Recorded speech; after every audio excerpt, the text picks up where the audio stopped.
કેમ છો બાળકો? રસાયણ વિજ્ઞાન ચેપ્ટર નંબર 1 આપણે આગળ વધારીએ. તમારી સામે મેં લખ્યું છે રાસાયણિક સંયોગીકરણના નિયમો. રાસાયણિક સંયોગીકરણ પ્રક્રિયા તમે જાણો છો કે જ્યારે તત્વો એકબીજા સાથે રાસાયણિક બંધથી જોડાઈને જ્યારે શું બનાવે, સંયોજન બનાવે, ત્યારે શું થાય? સંયોગીકરણની આ પ્રક્રિયા 5 નિયમો મુજબ થાય છે અને આપણે 5 નિયમો ભણવાના છે. બરોબર સમજી લેજો કે કયા 5 નિયમોની વાત થાય છે. તો જ્યારે તત્વો એકબીજા સાથે રાસાયણિક બંધથી જ્યારે જોડાય છે અને સંયોજન બનાવે છે ત્યારે સંયોગીકરણની આ પ્રક્રિયા 5 નિયમ મુજબ થાય છે. એમાં પહેલો નિયમ મેં લખ્યો છે દળ સંચયનો નિયમ, જેને આપણે અંગ્રેજીમાં કહીશું law of conservation. Law of conservation, CONSERVATION, સર્વેશન, કન્સર્વેશન ઓફ માસ. એટલે કે દળનું શું થાય છે? સંચય થાય છે, સંરક્ષણ થાય છે. અવિનાશનો નિયમ એટલે કે દ્રવ્યનું સર્જન કે નાશ થતો નથી. તમે નીચલા ધોરણમાં 9મા ધોરણમાં એવું ભણેલા છો કે ઉર્જાનો સર્જન થતું નથી, ઉર્જાનો નાશ થતો નથી, ઉર્જાનું એક સ્વરૂપમાંથી બીજા સ્વરૂપમાં રૂપાંતર થાય છે અને ઉર્જા સંરક્ષણનો નિયમ કહે છે. એવો જ અહીંયા દળની વાત છે. તો આ નિયમ 1789 માં કોણે શોધ્યો તો? એન્ટોની લેવોઝિયરે. એન્ટોની લેવોઝિયરે રજૂ કર્યો હતો. હવે નિયમ શું છે આપણે જોઈ લઈએ કે કોઈ પણ રાસાયણિક પ્રક્રિયા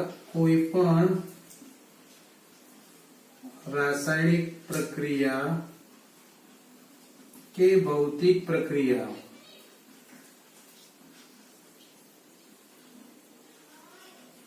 દરમિયાન, કોઈ પણ રાસાયણિક પ્રક્રિયા કે ભૌતિક પ્રક્રિયા દરમિયાન દ્રવ્ય એટલે કે દળ નું સર્જન થતું નથી કે નાશ થતો નથી. એટલે કે દળનું એક સ્વરૂપમાંથી બીજા સ્વરૂપમાં રૂપાંતર થાય છે. બહુ ઈઝી નિયમ છે. ફરી બોલું છું, કોઈ પણ રાસાયણિક કે ભૌતિક પ્રક્રિયા દરમિયાન દ્રવ્યનું અથવા તો દળનું સર્જન થતું નથી કે નાશ થતો નથી. એનું એક સ્વરૂપમાંથી બીજા સ્વરૂપમાં રૂપાંતર થાય છે. એનો અર્થ શું થાય કે જો પ્રક્રિયા દરમિયાન પ્રક્રિયકનું સંપૂર્ણપણે નિપજમાં રૂપાંતર થાય તો, જો પ્રક્રિયા દરમિયાન પ્રક્રિયકનું સંપૂર્ણપણે નિપજમાં રૂપાંતર થાય તો શું શક્ય બને? પ્રક્રિયકનો જથ્થો અથવા તો દળ બરાબર નિપજોનો કુલ જથ્થો કૌંસમાં દળ. પ્રક્રિયકનો જેટલો જથ્થો હોય એટલો જ જથ્થો કોનો હોય? નિપજોનો હોય. એટલે કે પ્રક્રિયકોનું જેટલું દળ હોય એટલું જ દળ નિપજોનું થાય. ક્યારે? જ્યારે પ્રક્રિયા દરમિયાન પ્રક્રિયકનું સંપૂર્ણપણે નિપજમાં રૂપાંતર થાય ત્યારે. માની લઈએ કે પ્રક્રિયકનું સંપૂર્ણપણે નિપજમાં રૂપાંતર થતું નથી તો શું થાય? જો પ્રક્રિયા દરમિયાન પ્રક્રિયકનું સંપૂર્ણપણે નિપજમાં રૂપાંતર ન થાય તો કયું સૂત્ર બને? તો માટે પ્રક્રિયકોનો જથ્થો એટલે કે દળ બરાબર નિપજોનો કુલ જથ્થો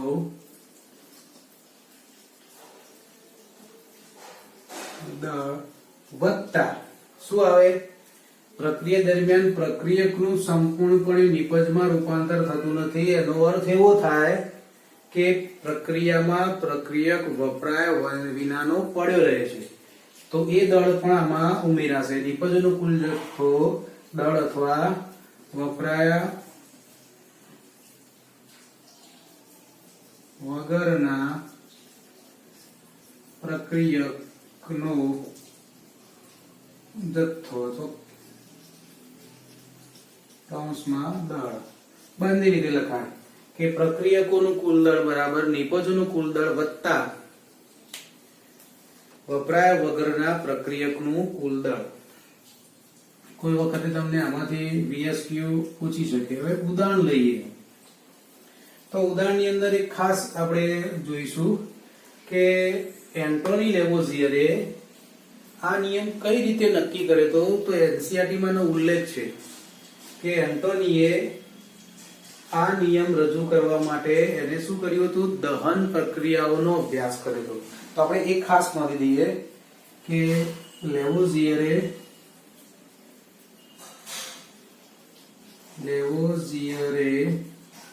આ નિયમ તારવવા માટે કોનો ઉપયોગ કર્યો તો? એને દહન પ્રક્રિયાઓનો પ્રાયોગિક ધોરણે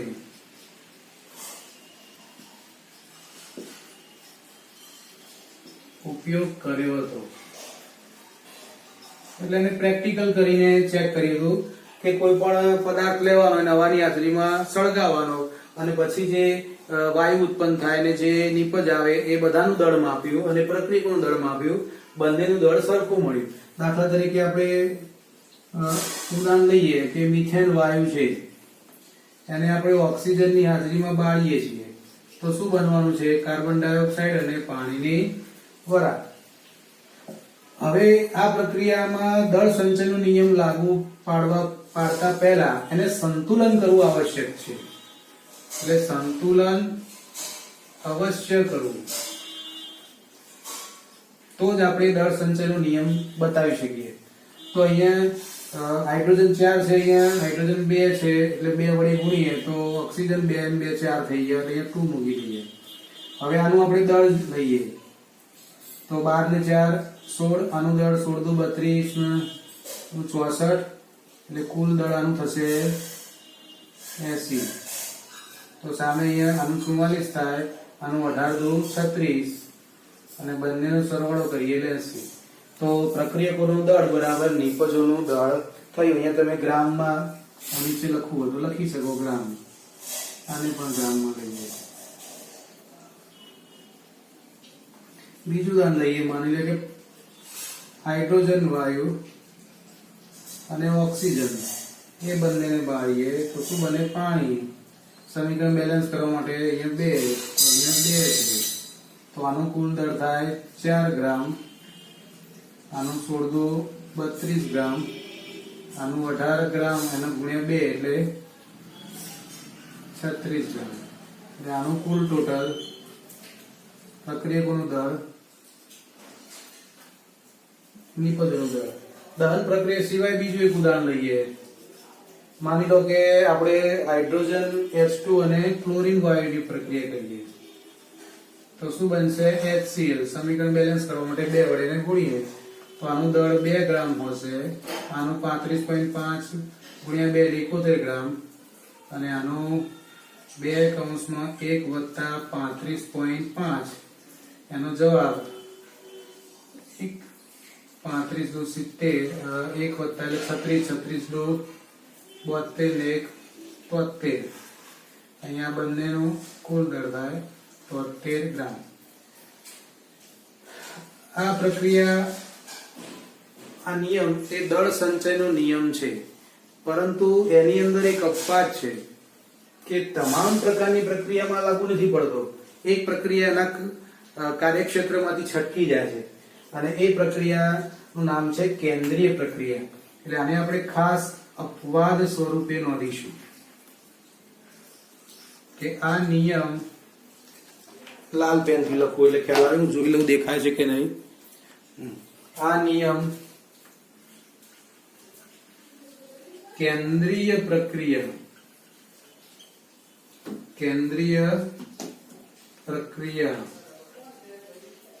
ને લાગુ પડતો. કેન્દ્રીય પ્રક્રિયા એટલે ન્યુક્લિયર રિએક્શન. તમે આગળ એના વિશે ભણવાના છો અને નીચલા ધોરણમાં પણ તમે થોડું ઘણું એના વિશે ભણી ગયેલા છો. તો એમાં આ નિયમ લાગુ પડતો નથી. જે આઈન્સ્ટાઈને E = mc² સમીકરણ આપ્યું હતું કે એને ન્યુક્લિયસને ન્યુટ્રોનનો મારો કરીને ન્યુક્લિયસને તોડીએ તો એ ન્યુક્લિયસનું બે ઓછા દળ ધરાવતા ન્યુક્લિયસમાં રૂપાંતર થાય. એ સમયે દળમાં ઘટાડો થાય. જે દળમાં ઘટાડો થયો હોય એ ઉર્જા સ્વરૂપે ઉત્સર્જિત થાય, એવું આઈન્સ્ટાઈને સાબિત કર્યું હતું. તો એ ન્યુક્લિયર પ્રક્રિયામાં અહીંયા દળ નો જે પ્રક્રિયકોનો જથ્થો બરાબર નિપજનો જથ્થો થતો નથી, એમાં કઈક દળમાં ઘટાડો થાય છે. એટલે આપણે આગળ ભણીશું. તો પહેલા તમે નોંધી લો, પછી આપણે બીજો નિયમ લઈએ.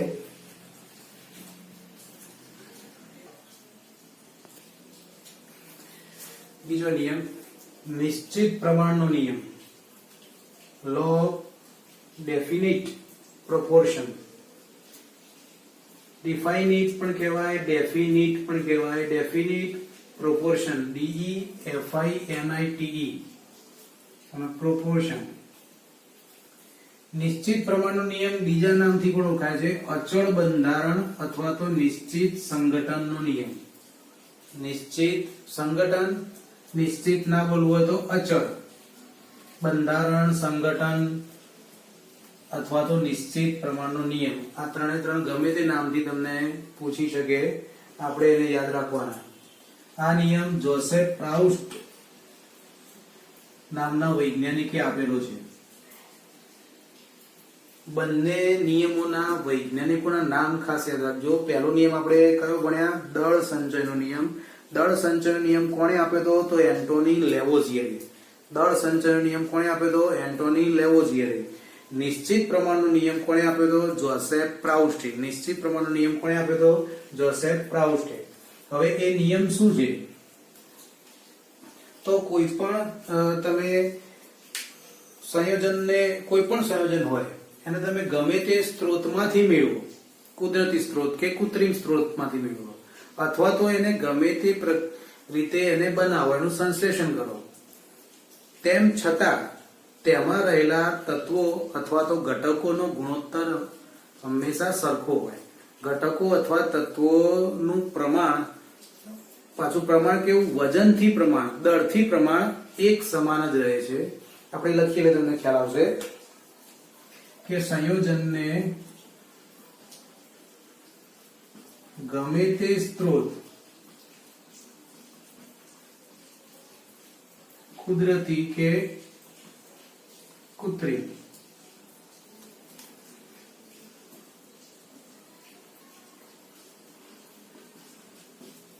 ગમે તે સ્ત્રોતમાંથી મેળવો કે ગમે તે પ્રક્રિયાથી એને બનાવો, ગમે તે પ્રક્રિયાથી બનાવો તો પણ તેમાં રહેલા ઘટકો મીન્સ તત્વો, તેમાં રહેલા ઘટકોનું દળથી પ્રમાણ એક સરખું રહે છે. દળથી પ્રમાણનો મતલબ તત્વોના દળનો ગુણોત્તર કેવો હોય? એક સમાન હોય, એક સરખો હોય છે. ઉદાહરણ તરીકે એમોનિયા નું અણુ સૂત્ર કયું છે?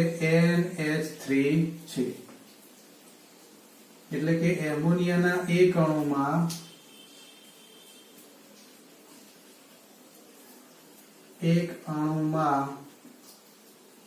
એક N પરમાણુ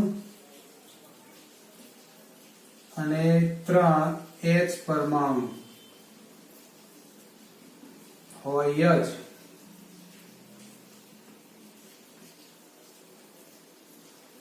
એમોનિયાના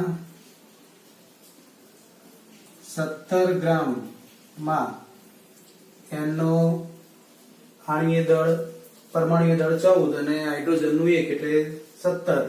તો એમોનિયાના 17 ગ્રામ દળમાં 14 ગ્રામ નાઇટ્રોજન અને 3 ગ્રામ હાઇડ્રોજન હોય છે. તો માટે દળનો ગુણોત્તર કેટલો થાય? 14:3. દળનો ગુણોત્તર આપણે ચોખવટ કરી લખીએ કે N/H બરાબર 14:3. એનો અર્થ એવો થાય કે 14 ગ્રામ નાઇટ્રોજન લો તો હાઇડ્રોજન કેટલા ગ્રામ હોય? 3 ગ્રામ. એટલે કે 14 ગ્રામ નાઇટ્રોજન તો 3 ગ્રામ હાઇડ્રોજન. માનો કે ડબલ લઈએ 28 ગ્રામ નાઇટ્રોજન તો 6 ગ્રામ હાઇડ્રોજન. 42 ગ્રામ નાઇટ્રોજન લઈએ તો 9 ગ્રામ હાઇડ્રોજન.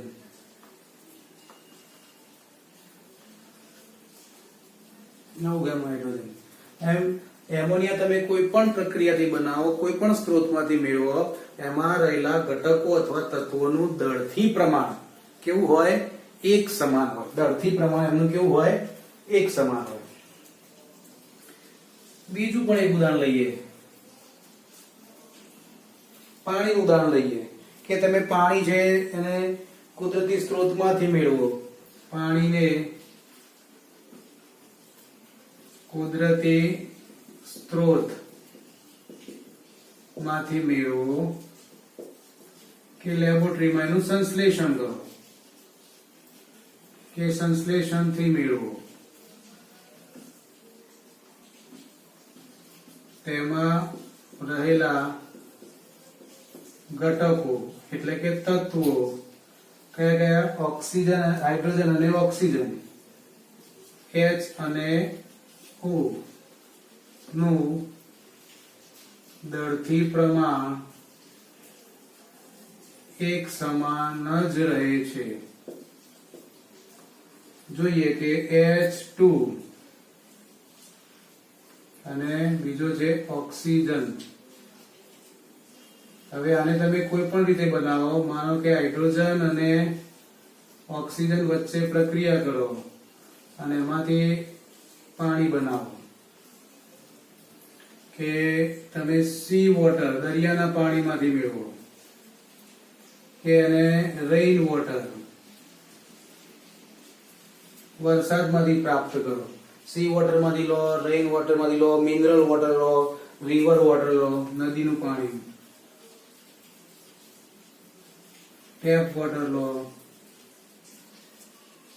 કોઈ પણ પ્રકારનું પાણી. હજુ તમારે બીજું એક લેવું હોય તો ગંગાજળ બી લઈ લો.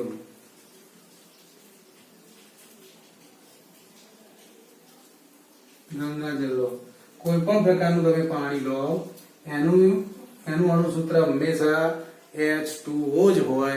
2 હાઇડ્રોજન પરમાણુ અને 1 ઓક્સિજન પરમાણુ જેની અંદર રહેલા હોય પાણીના એક અણુમાં. એમનું દળ લઈએ તો અહીં હાઇડ્રોજનનું દળ કેટલું હોય? 2 ગ્રામ. એ ઓક્સિજનનું કેટલું હોય? 16 ગ્રામ. એટલે એમનો દળથી ગુણોત્તર કેટલો થાય? 2:16. તો માટે 2 વડે ભાગીએ તો શું થાય? 1:8. આમ પાણીને કુદરતી સ્ત્રોતમાંથી મેળવો કે સંશ્લેષણ કરો, એમાં રહેલા ઘટકો એટલે કે હાઇડ્રોજન અને ઓક્સિજનનું દળથી પ્રમાણ કેટલું હોય? એક સમાન જ હોય. એનો અર્થ શું થાય કે તમે 1 ગ્રામ હાઇડ્રોજન તો 8 ગ્રામ ઓક્સિજન, 2 ગ્રામ હાઇડ્રોજન લો તો 16 ગ્રામ ઓક્સિજન હોય, 4 ગ્રામ હાઇડ્રોજન લો તો 32 ગ્રામ ઓક્સિજન હોય. એ પ્રમાણે આગળ વધતું જ જાય. હવે આ નિયમનો પણ એક અપવાદ છે પાછો, કે આ નિયમ એ સમસ્થાનિકો માટે લાગુ પડતો નથી. ખાસ યાદ રાખજો, આપણે સમસ્થાનિકો વિશે ભણી ગયા છીએ તો આને અપવાદ રૂપે યાદ રાખજો. અપવાદ લાલ અક્ષરથી લખવો એટલે દેખાય ખતરારૂપ, કારણ કે એમાં આપણે છેતરાઈ જઈએ. તો સમસ્થાનિકો માટે આ નિયમ લાગુ પડતો નથી. સમસ્થાનિકો તમે ભણી ગયા કે જે તત્વોનો પરમાણુ ક્રમાંક સરખો હોય પરંતુ પરમાણુ દળ જુદા હોય તેમને એકબીજાના સમસ્થાનિકો કહેવાય. પ્રોટોનની સંખ્યા સરખી હોય પરંતુ ન્યુટ્રોનની સંખ્યા જુદી હોય એમને પણ એકબીજાના સમસ્થાનિકો કહેવાય. તે સમસ્થાનિકો માટે આ નિયમ લાગુ પડતો નથી. હવે આ નિયમ પ્રાઉસ્ટે કઈ રીતે તારવ્યો હતો? તો એની બુકમાં એક તમને ગણતરી આપી છે કે પ્રાઉસ્ટે આ નિયમ તારવવા માટે એક CuCO3 કોપર કાર્બોનેટ નામનો એક પદાર્થ લીધો અને કોપર કાર્બોનેટનો પદાર્થ લઈને એની અંદર રહેલા ઘટકોનો ટકાવાર પ્રમાણ એને શોધ્યું અને એ ટકાવાર પ્રમાણ પણ કોપર કાર્બોનેટ ગમે તે પદ્ધતિથી બનાવો એમાં એક સરખું જ રહે છે. એટલે ટકાવાર પ્રમાણ એક સરખું રહે એટલે તત્વોનું દળથી પ્રમાણ પણ એક સરખું રહે એટલે કે તત્વના દળનો ગુણોત્તર પણ એક સમાન જ રહે. જો આ રીતે દળનું પ્રમાણ એક સરખું રહેતું હોય તેનું ટકાવાર પ્રમાણ પણ એક સરખું રહે. ચોપડીમાં તમને એક ઉદાહરણ આપ્યું છે, આપણે એક લઈ લઈએ કે પ્રાઉસ્ટે આ નિયમ તારવવા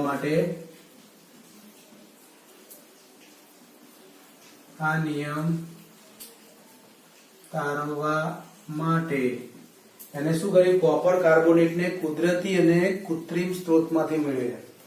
કે નિયમ તારવવા માટે કોપર કાર્બોનેટ CuCO3 કોપર કાર્બોનેટના 2 નમૂના લીધા.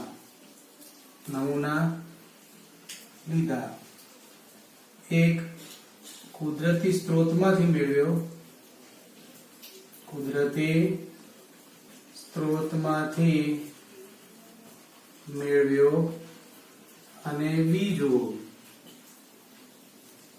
સંશ્લેષણથી મેળવ્યો.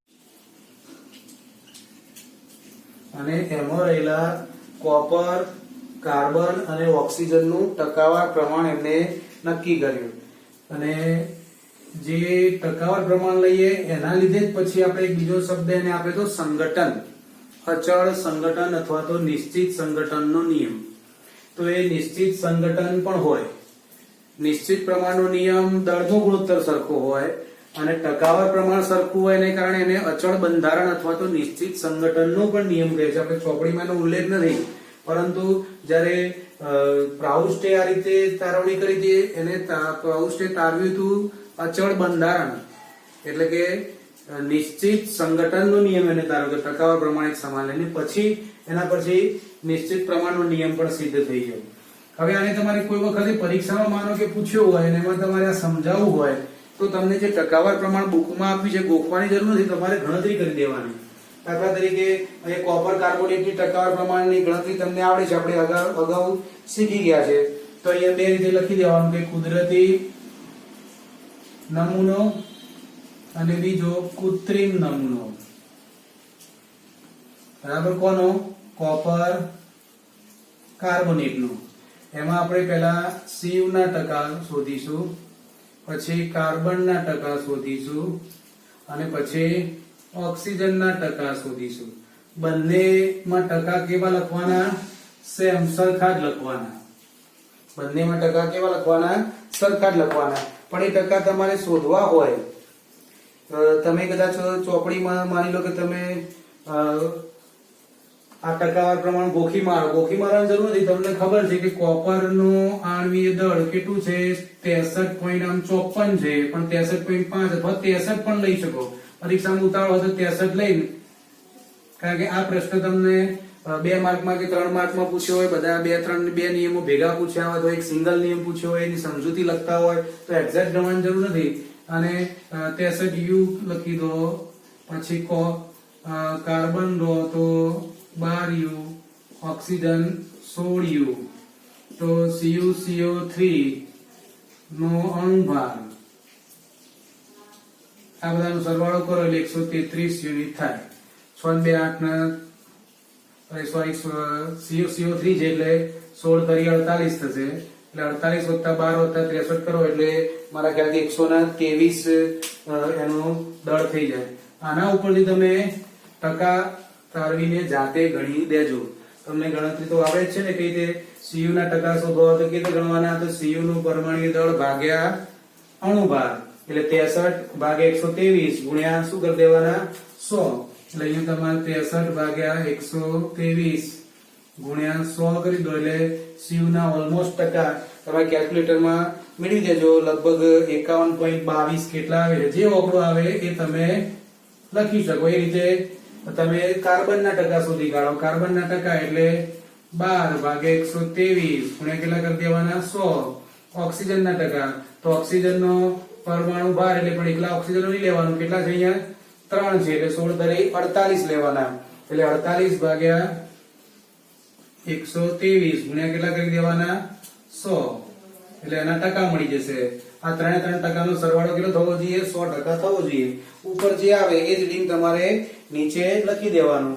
આની પણ કેલ્ક્યુલેશનમાં તમે ગણતરી કરો તો હું માનું ત્યાં સુધી 9.76 જેટલું આવે, 9.76%. અને આની પણ ગણતરી કરો તો લગભગ 39.02% જેટલું આવે છે. પોઈન્ટમાં આગુ પાછું હશે, તમે કેલ્ક્યુલેશન કરીને જોઈ લેજો. આ બધાનો સરવાળો એક્ઝેક્ટલી ઓલમોસ્ટ 100 થઈ જાય. એના જ વસ્તુ નીચે લખી દેવાની એટલે તમારે અહીંયા પ્રશ્ન અહીંયા પૂરો થઈ જાય. તો નિશ્ચિત પ્રમાણનો નિયમ પણ આ રીતે તમે પરીક્ષામાં લખીને વ્યવસ્થિત સમજાઈ શકો છો. આમાંથી ગમે તે 1-2 માર્કના પ્રશ્નો પૂછાય, VSQ MCQ તો તમને આવડી જાય. હવે એના પછી આપણે આગળ ગુણક પ્રમાણનો નિયમ લઈએ. ગુણક પ્રમાણનો નિયમ law of multiple proportion. Multiple proportion થાય છે એની અંદર, એટલે કે પ્રમાણ પણ મલ્ટીપલ હોય. કઈ રીતે એ આપણે જોઈએ તો ઈસવીસન 1803 માં નિયમ ડાલ્ટને રજૂ કર્યો હતો. ત્રીજો નિયમ, દરેક વૈજ્ઞાનિકના નિયમો યાદ રાખી દેવાના. સૌથી પહેલો નિયમ આપણે કયો જોયો તો સૌથી પહેલો નિયમ તો નિશ્ચિત, સૌથી પહેલો નિયમ દળ સંચયનો નિયમ. તો દળ સંચયનો નિયમ કોણે આપ્યો તો એન્ટોની લેવોઝિયરે. પછી આવ્યો નિશ્ચિત પ્રમાણનો નિયમ. નિશ્ચિત પ્રમાણનો નિયમ કોણે આપ્યો? જોસેફ પ્રાઉસ્ટે. પછી ત્રીજો નિયમ ગુણક પ્રમાણનો નિયમ કોણે આપ્યો? ડાલ્ટને રજૂ કર્યો. હવે ગુણક પ્રમાણનો નિયમ બહુ સમજવા જેવો છે, વિશિષ્ટ નિયમ છે કે જ્યારે બે તત્વો એકબીજા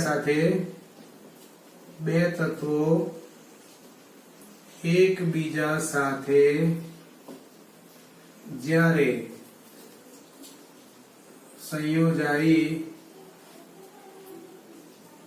જ્યારે પાછળ લખીએ બધા છે બે તત્વો એકબીજા સાથે સંયોજાઈ જ્યારે એક કરતા એકથી વધુ સંયોજનો બનાવે છે ત્યારે, એકથી વધુ સંયોજનો બનાવે છે ત્યારે એક તત્વનું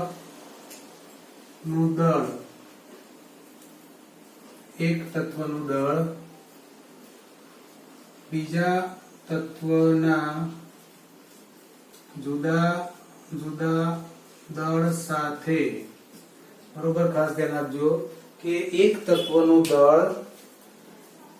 આપણે ચોક્કસ દળ લઈએ, એક તત્વનું ચોક્કસ દળ બનાવે છે ત્યારે તેમાં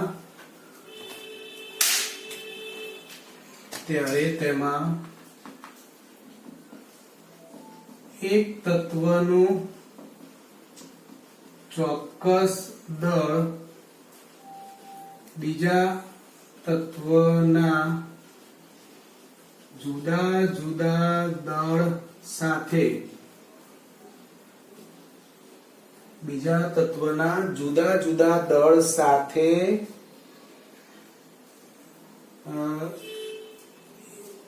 તેમાં એક તત્વનું ચોક્કસ દળ બીજા તત્વના જુદા જુદા દળ સાથે નું પ્રમાણ તેનું કેવું હોય? સાદા પૂર્ણાંકમાં હોય છે. એટલે ત્યારે એક તત્વનું ચોક્કસ દળ બીજા તત્વના જુદા જુદા દળ સાથેનું પ્રમાણ સાદા પૂર્ણાંકમાં હોય છે.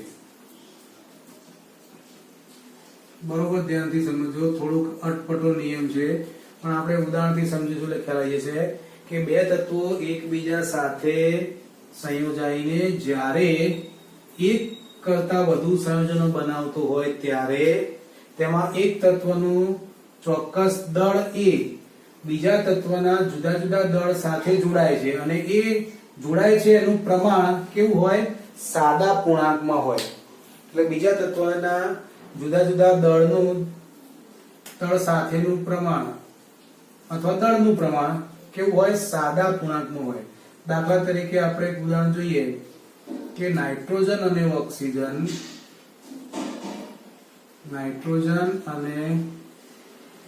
ઓક્સિજન એકબીજા સાથે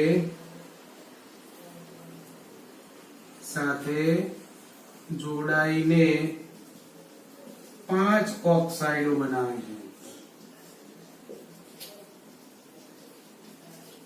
કેટલા ઓક્સાઇડો બનાવે છે? 5. તો આપણે એ લઈએ કે ઓક્સાઇડોમાં આપણે 1 2 3 4 અને 5 ઓક્સાઇડના નામ લખીએ. પહેલા નાઇટ્રસ ઓક્સાઇડ જે વિશિષ્ટ વાયુ જે હાસ્ય વાયુ કહેવાય. માણસના શ્વાસમાં જતો રહે તો માણસ ગમે તેટલું દુઃખ હોય તો પણ અસહજ કરે ગાળાની માફક. એ નાઇટ્રસ ઓક્સાઇડ. પછી આવે છે નાઇટ્રિક ઓક્સાઇડ. નાઇટ્રિક ઓક્સાઇડ પછી આવે ડાયનાઇટ્રોજન ટ્રાયઓક્સાઇડ. પછી ડાયનાઇટ્રોજન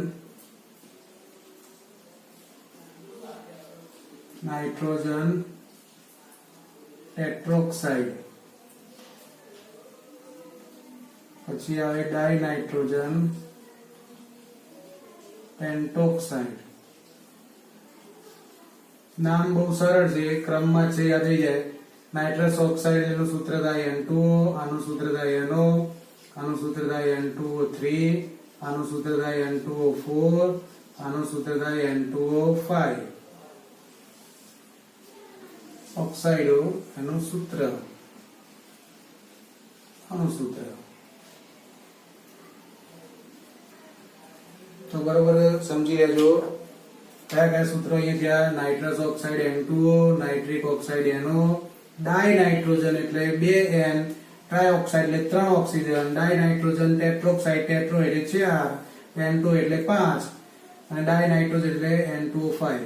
હવે આની અંદર આપણે લઈએ N/O એટલે કે દળનો ગુણોત્તર. તો N/N દળનો ગુણોત્તર લઈએ તો અહીંયા N2 છે એટલે 14/28/16 થાય. અહીંયા 14/16 થાય. અહીંયા 28/16 તરી 48 થાય. અહીંયા 28/16 ચોક 64 થાય. અહીંયા 28/16 પંચા 80 થાય. હવે આનો આપણે જવાબ લખીએ. હવે આપણે જવાબ એવો લખવાનો છે, બરોબર ખાસ ધ્યાન રાખજો. આમાં નિયમ તમને પૂરેપૂરો અહીંયા સમજાઈ જશે. અહીં મેં શું લખ્યું છે કે એક તત્વનું ચોક્કસ દળ, એક તત્વનું કેવું લેવાનું? ચોક્કસ દળ. તો આમાં કોનું ચોક્કસ દળ લઈશું? તો જો બધામાં કોકડું કામ કોમન છે, 28 28 28 28 ને અહીંયા 14 છે.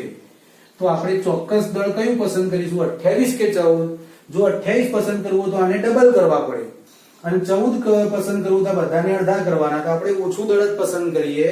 તો અહીંયા આપણે 14 એમને એમ રાખીએ, તો આને 2 વડે ભાગીએ તો 14/8 થઈ જશે. બંને 2 વડે ભાગીએ. અહીંયા એમને એમ રાખીએ 14/16. આને 2 વડે ભાગીએ એટલે 14/24. આને 2 વડે ભાગીએ એટલે 14/32. અને 2 વડે ભાગીએ એટલે 14/16 85, 14/40, 14/32 અને 14/40. બરાબર, 8 નો ઘડિયો થયો. તો હવે આપણે છેલ્લું કોલમ કયું આવશે? તો છેલ્લું કોલમ આપણે એક તત્વનું ચોક્કસ દળ. તો આપણે અહીંયા ચોક્કસ દળ લઈશું કે નાઇટ્રોજનનું ચોક્કસ દળ કેટલું લઈશું? 14 ગ્રામ સાથે સંયોજાતા ઓક્સિજનનું દળ. બરાબર, તો 14 ગ્રામ નાઇટ્રોજન સાથે ઓક્સિજનનું કેટલું દળ જોડાય છે અહીંયા? તો અહીંયા ઓક્સિજનનું કેટલું દળ જોડાય છે? 8 ગ્રામ. અહીંયા 14 ગ્રામ સાથે કેટલું જોડાય છે? ઓક્સિજનનું 16 ગ્રામ. અહીંયા કેટલું જોડાય છે? 24 ગ્રામ. અહીંયા કેટલું જોડાય છે? 32 ગ્રામ. અહીંયા કેટલું જોડાય છે? 40 ગ્રામ. તો દરેક નાઇટ્રોજનના 14 ગ્રામ સાથે સંયોજાતા ઓક્સિજનનું દળ કેટલું છે? દરેકનું અલગ અલગ છે. અને એ દળનું જ્યારે આપણે પ્રમાણ લઈએ, એ પ્રમાણ કેવું હોય? સાદા પૂર્ણાંકમાં હોવું જોઈએ. તો અહીંયા આપણે જોઈએ તો નાઇટ્રોજનના 14 ગ્રામ સાથે ઓક્સિજનનું પ્રમાણ કેટલું હોય? 8/16/24/32/40 છે. કે નાઇટ્રોજનના 14 ગ્રામ સાથે ઓક્સિજનનું જોડાવાનું પ્રમાણ અથવા જોડાતા ઓક્સિજનનું પ્રમાણ, અહીંયા લખીએ આપણે જોડાતા ઓક્સિજનનું પ્રમાણ 8/16/24/32/40 છે. માટે બધાને 8 વડે ભાગી દઈએ તો 1/2/3/4/5 છે. તો હવે તમે સમજી ગયા છો કે જ્યારે નાઇટ્રોજન અને ઓક્સિજનના અલગ અલગ ઓક્સાઇડો બને છે ત્યારે નાઇટ્રોજનનું દળ ચોક્કસ હોય, એની સામે ઓક્સિજનના જે દળ જોડાય છે એ બધા ઓક્સિજનના દળનું પ્રમાણ એક સાદા પૂર્ણાંકમાં હોય. અહીંયા કેટલું હતું? 8/16/24/32/40, એટલે કે 1/2/3/4/5 છે. એનો અર્થ એવું થાય કે નાઇટ્રોજનનું 14 ગ્રામ દળ લઉં તો એની સાથે ઓક્સિજનનું દળ જો 1 એટલે 14 ગ્રામ સાથે 14 ગ્રામ જ જોડાય. 2 એટલે 14 ગ્રામ ઓક્સિજન લઈએ તો એની જોડે 8 ગ્રામ જ જોડાય, ત્યારે N2O બને. તો પછી જ્યારે મારે નાઇટ્રિક ઓક્સાઇડ જોડ બનાવવાનો હોય તો 8 ના બદલે એનું પ્રમાણ કેટલું? 1/2, એનો મતલબ 8 કરતા ડબલ એટલે 16 લેવું પડે. અને 3 એટલે 8 ના 3 ગણા 24 જોડવા પડે ત્રીજો ઓક્સાઇડ બનાવવા માટે. ચોથો ઓક્સાઇડ બનાવવા માટે એનાથી 4 ગણું એટલે કે 32, અને આનાથી 5 ગણું એટલે 40. તો આ રીતે નાઇટ્રોજન સાથે અલગ અલગ ઓક્સાઇડો બને છે. એટલે આ નિયમને ગુણક પ્રમાણનો નિયમ કહેવાય, લો ઓફ મલ્ટીપલ પ્રોપોર્શન. એટલે અહીંયા એક તત્વનું ચોક્કસ દળ લેવાનું અને એની સાથે બીજા તત્વના જુદા જુદા દળ જે જોડાય છે દળનું પ્રમાણ એક સાદા પૂર્ણાંકમાં હોય. આ રીતે 1/2/3/4/5.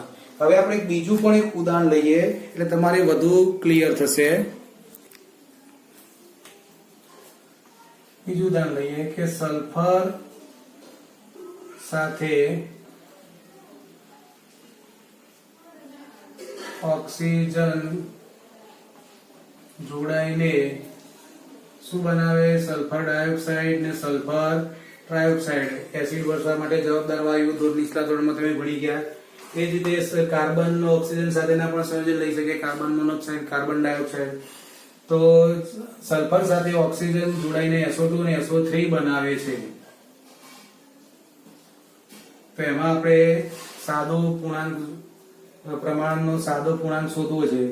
તો કઈ કઈ શોધાય? તો સૌથી પહેલું આપણે સલ્ફરના ઓક્સાઇડો,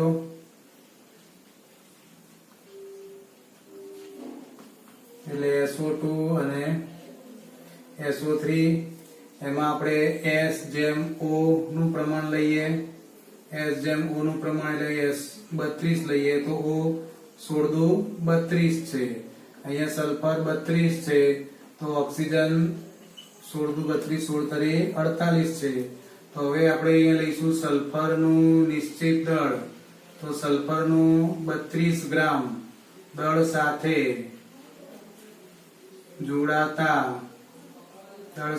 જોડાતા ઓક્સિજનનું દળ તો કેટલું થાય?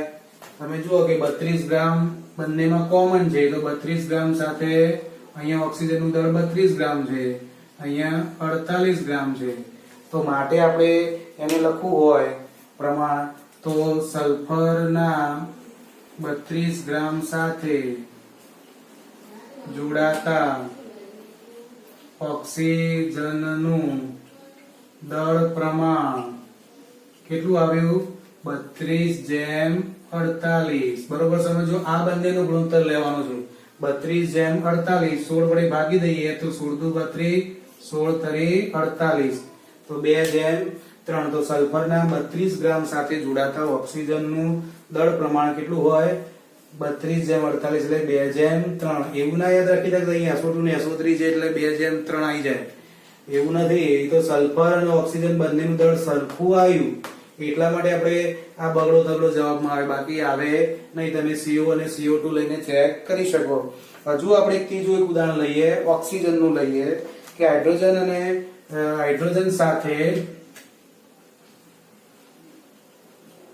હાઇડ્રોજન સાથે ઓક્સિજન જોડાઈને બે સંયોજન બનાવે છે.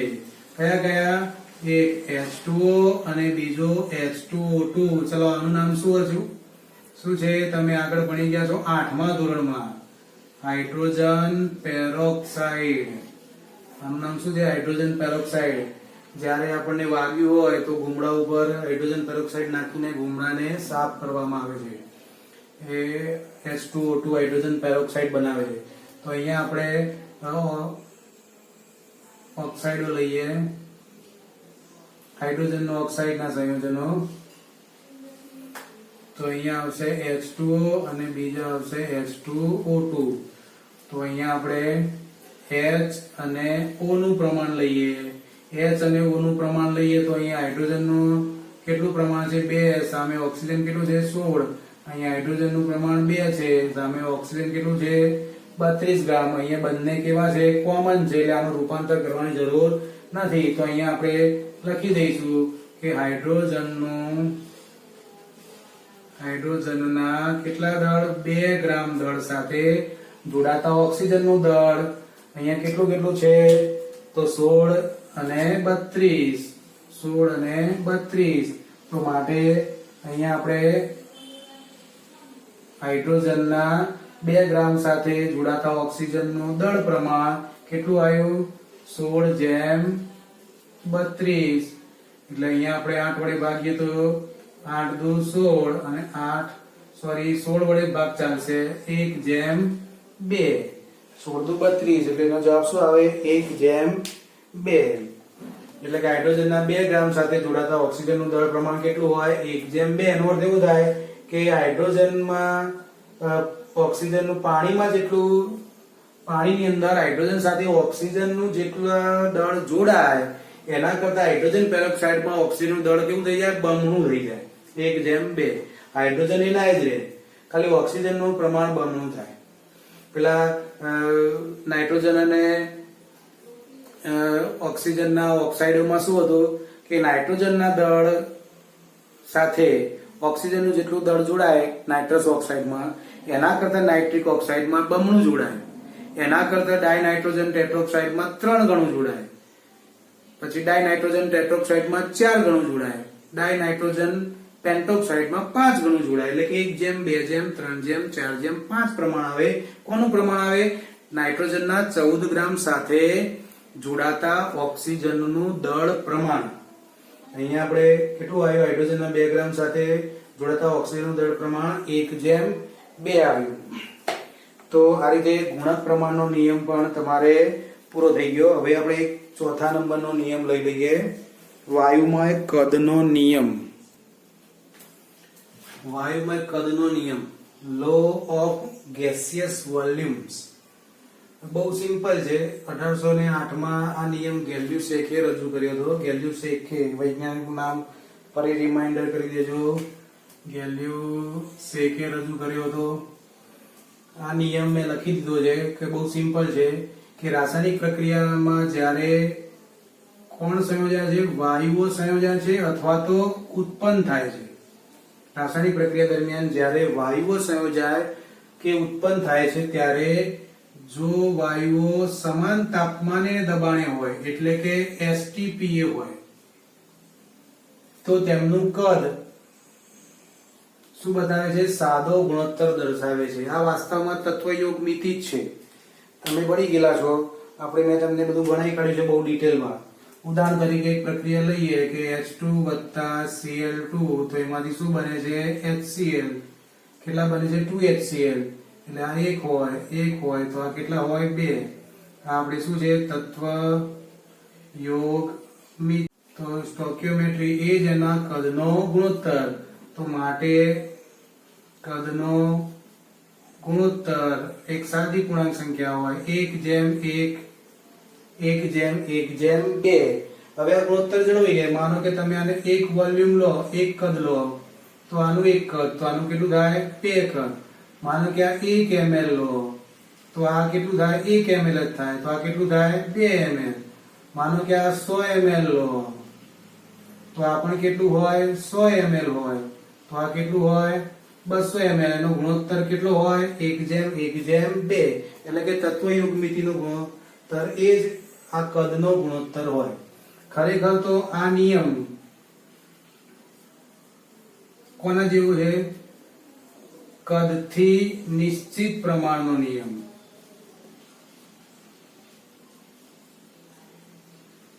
એટલે દળથી નિશ્ચિત પ્રમાણનો જે નિયમ હતો એના જેવો જ આ નિયમ કદથી નિશ્ચિત પ્રમાણનો નિયમ છે, જે દળથી નિશ્ચિત પ્રમાણના નિયમ જેવો છે. પણ આમાં ખાસ વિશેષ નોંધ રાખવા જેવી છે, જે મેં તમને અગાઉ કહી દીધેલી છે.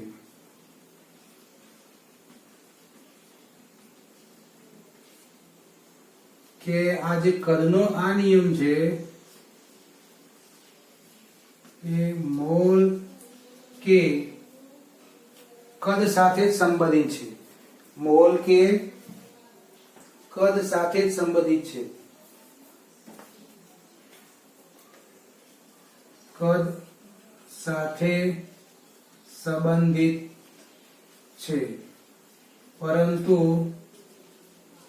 દળ સાથે સંબંધિત નથી.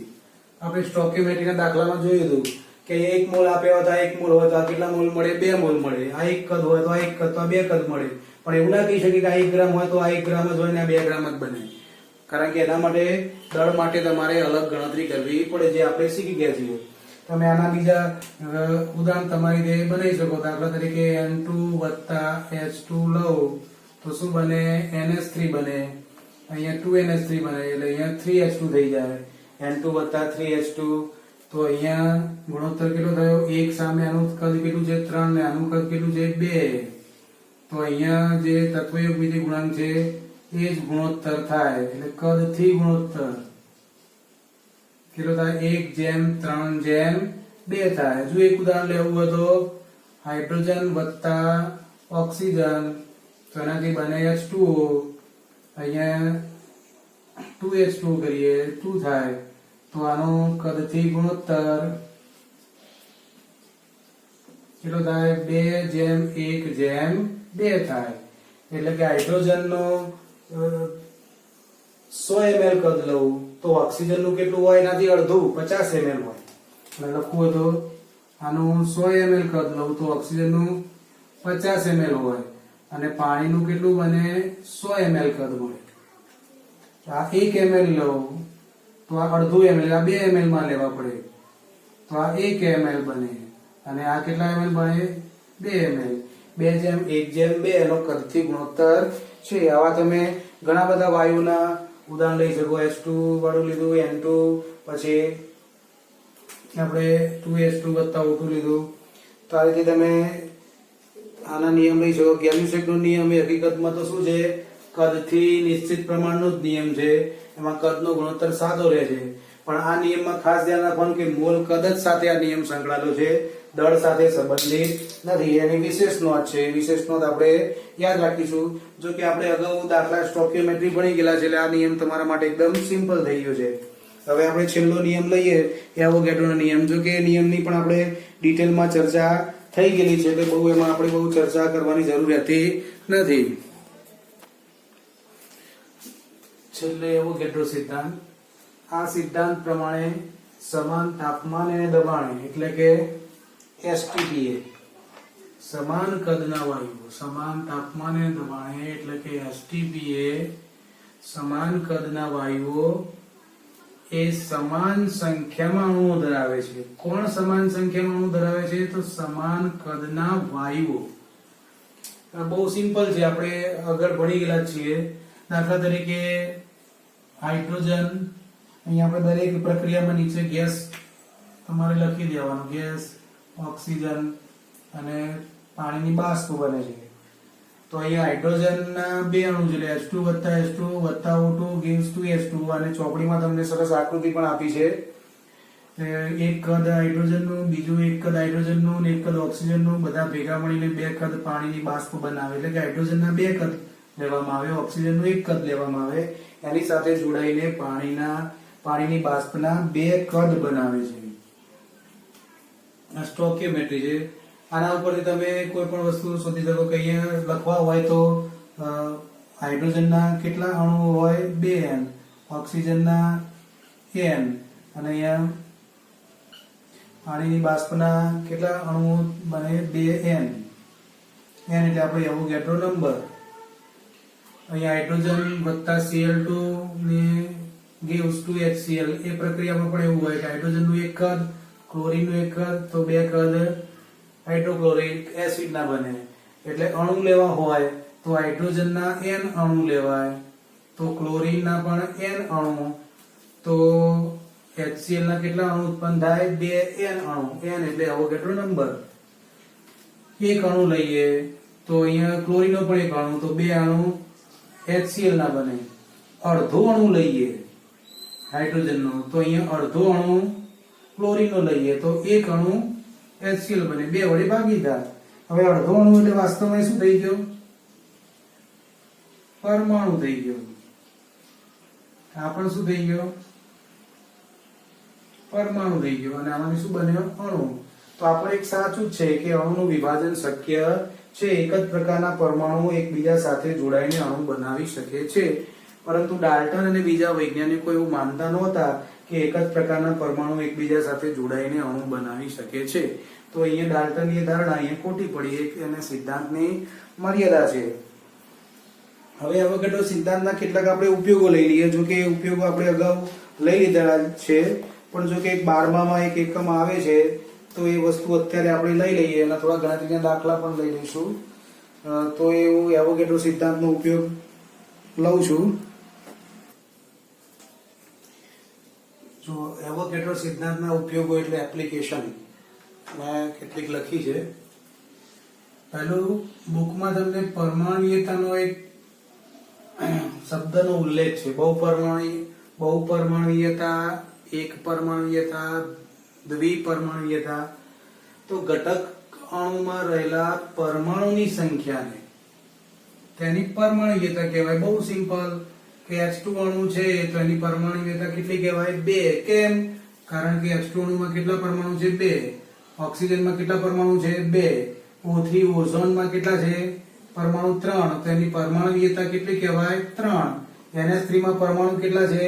4. એક નાઇટ્રોજનનો અને 3 હાઇડ્રોજનના, એટલે એની પરમાણુયતા 4 છે. CH4 તો એની પરમાણુયતા કેટલી છે? 5 છે. હવે એના પછી આપણે એક બીજું જોઈએ, મોલર જથ્થો એટલે કે મોલેક્યુલર વેઇટ, અણુભાર અને કદ વચ્ચેનો સંબંધ તમે જાણો જ છો, પણ મેં અહીંયા અલગ તમને નોંધ કરી છે કે મોલેક્યુલર વેઇટ લઈએ ગ્રામમાં તો એ કોના બરાબર હોય? 22.4 લીટર વાયુના દળ જેટલું હોય અથવા વાયુના કદ જેટલું હોય. ક્યારે? STPA. એ જ રીતે કોઈ વખત તમને GMV શબ્દ આપ્યો હોય, ગ્રામ આણ્વીય કદ આપ્યું હોય, તો ગ્રામ આણ્વીય કદ એટલે NTP કે STPA 1 મોલ વાયુ પદાર્થનું કદ કેટલું લેવાનું? 22.4 લીટર.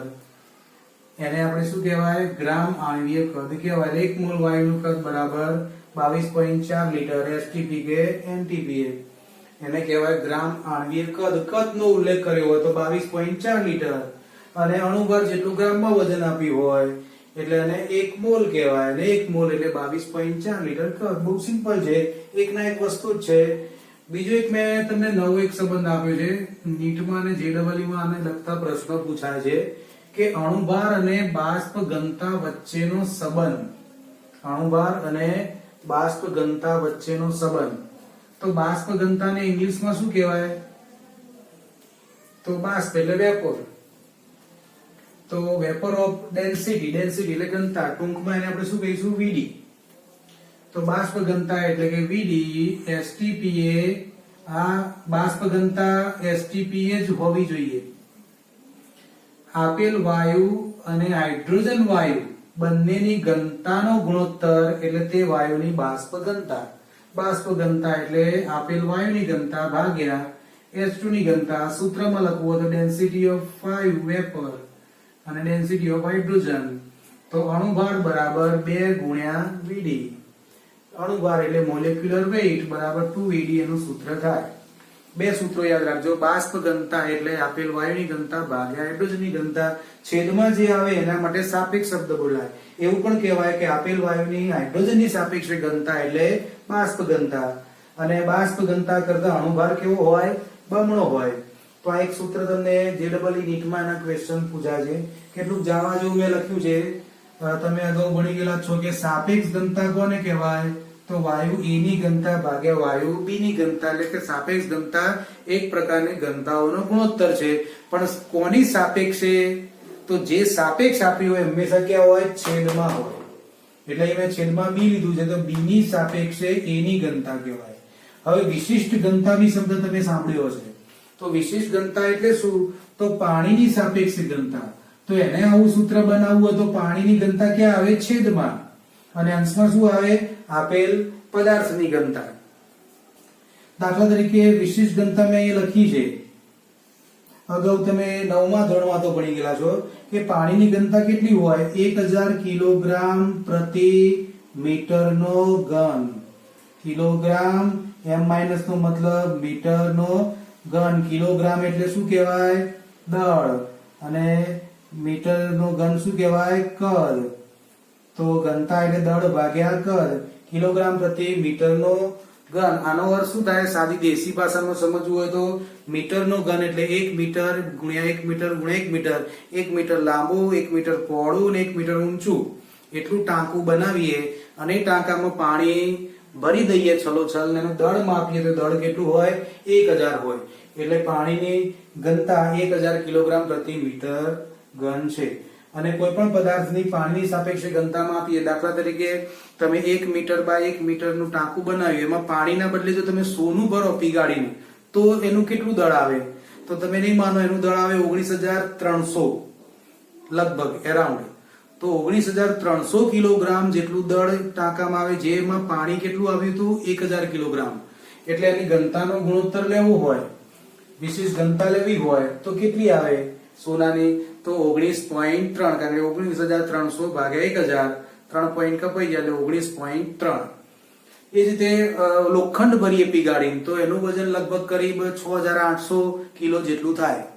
તો એની વિશિષ્ટ ઘનતા કેટલી થાય? 6.8. ચાંદી ભરીએ તો ચાંદીનું દળ લગભગ સમથિંગ 11500 જેટલું આવે. તો એની વિશિષ્ટ ઘનતા કેટલી થઈ? 11.5. તો કોઈ પણ પદાર્થની બાષ્પ ઘનતા, વિશિષ્ટ ઘનતા કે સાપેક્ષ ઘનતા એ વાસ્તવમાં શું છે? ગુણોત્તર છે. એટલે એનો એકમ રહે નહીં, એકમ ઉડી જાય.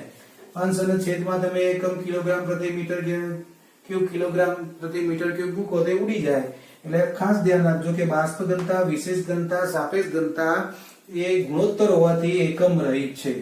તો બરાબર તમને આ બધો ખ્યાલ આવી ગયો હશે. તો આજનું લેક્ચર અહીંયા આપણે પૂરું કરીએ છીએ.